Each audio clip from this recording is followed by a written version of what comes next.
जीजाजी जीजाजी जीजाजी गाल काटेले जीजाजी गाल काटेले जीजाजी गाल काटेले सुगाजी गाल काटेले भौजी रे भौजी हो भौजी रे भौजी बात न मानी तो हमके डांटेले जीजाजी जीजाजी जीजाजी गाल काटेले जीजाजी गाल काटेले जीजाजी गाल काटेले जीजाजी गाल काटेले।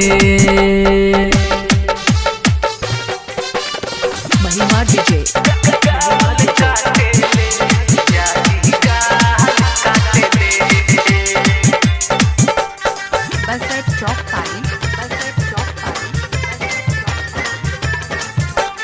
अखिया हमार के बतिया बोलस कैसे हम गरिया साली लाग बनता में हम लड़के का फरिया रे भौजी का कहे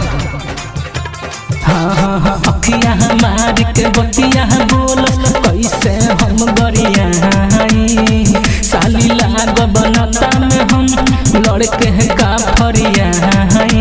आही रे आही हो आही रे आही उठात पपड़ी लाली चाटले जीजाजी जीजाजी जीजाजी गाल काटेले जीजाजी गाल काटेले जीजाजी गाल काटेले जीजाजी गाल काटेले। महिमा डीजे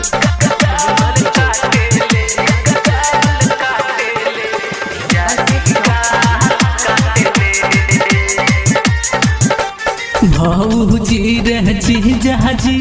बाड़ा हम कसैया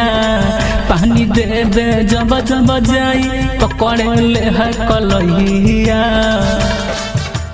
रे भौजी सच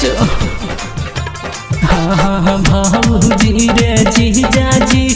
बाड़ा हम कसैया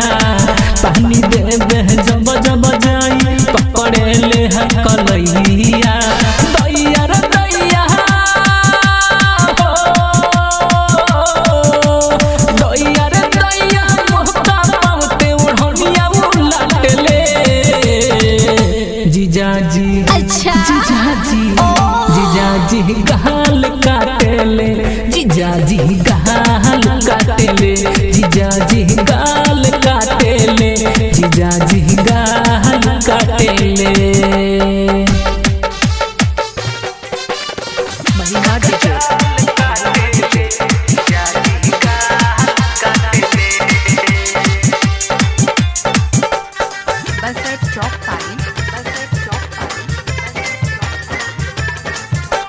शिबू सर गम जीजा रस के भमरा रसली है अक्षय दीपक राजू झा बहिया में ऊ कसली है रे भौजी सच हाँ शिबू सर गम जीजा रस के भमरा रसली है हम न जाए पक्षे दीपक लगे राजू बहिया में कसली है आही रे माई हो आही रे माई बात न मानी तो हमके डांटेले जीजाजी जीजाजी जीजाजी गाल काटेले राजाजी गाल काटेले जीजाजी गाल काटेले सुगाजी गाल काटेले।